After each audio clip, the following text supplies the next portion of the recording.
Perkenalkan, nama saya Clarissa Tiviana Piring dari kelas A1 Fakultas Keperawatan. Baiklah, pada saat ini saya akan menjelaskan asuhan keperawatan gangguan nutrisi. A. Konsep dasar asuhan keperawatan dengan prioritas masalah gangguan nutrisi. Yang pertama, definisi. Nutrisi adalah proses di mana tubuh manusia menggunakan makanan untuk membentuk energi, mempertahankan kesehatan, pertumbuhan, dan untuk keberlangsungan fungsi normal setiap organ baik antar asupan nutrisi dan kebutuhan nutrisi. Kedua, sistem tubuh yang berperan dalam gangguan nutrisi. Yang pertama, sistem pencernaan yang terdiri atas saluran pencernaan dan organ aksesoris. Saluran pencernaan dimulai dari mulut sampai usus halus bagian distasi, sedangkan organ aksesoris terdiri atas hati, kantung empedu, dan pankreas. Sistem pencernaan dibagi menjadi 3, yang pertama mulut, kedua faring atau esofagus, dan yang ketiga lambung. Ketiga, nutrien dibagi menjadi 5. Yang pertama karbohidrat, yang kedua protein, yang ketiga lemak, yang keempat vitamin, dan yang kelima mineral dan air.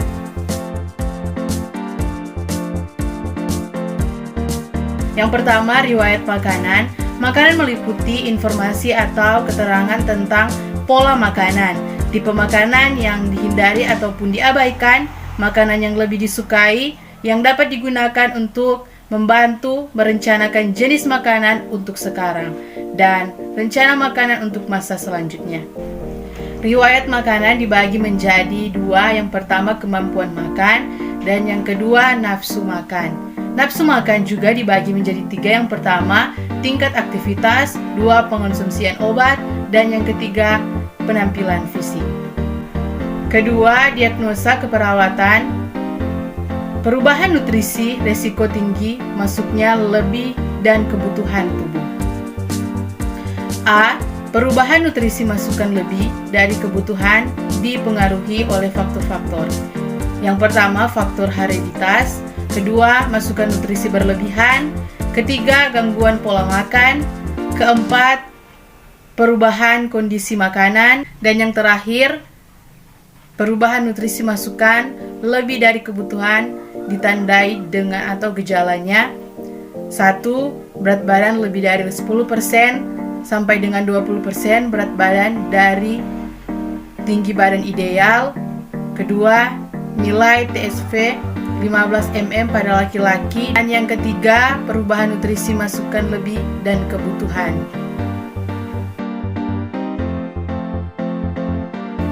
Meningkatkan nafsu makan. Yang pertama, berikan makanan yang disukai, sedikit tapi sering, tata ruang pasien senyaman mungkin.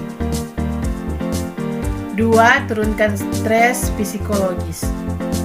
Yang ketiga, berikan oral higienik sebelum dan sesudah makan. Membantu pasien memenuhi kebutuhan nutrisi. Yang pertama, hindari makanan yang beralkohol dan berkalori. Yang kedua, pantau masukan dan keluar. Dan ketiga, bantu pasien untuk mengidentifikasi kebutuhan nutrisi pasien. Pemberian nutrisi melalui oral. Tindakan ini merupakan tindakan perawatan yang dilakukan pada klien yang tidak mampu memenuhi kebutuhan nutrisi per oral secara mandiri, tujuannya untuk memenuhi kebutuhan nutrisi. Terima kasih.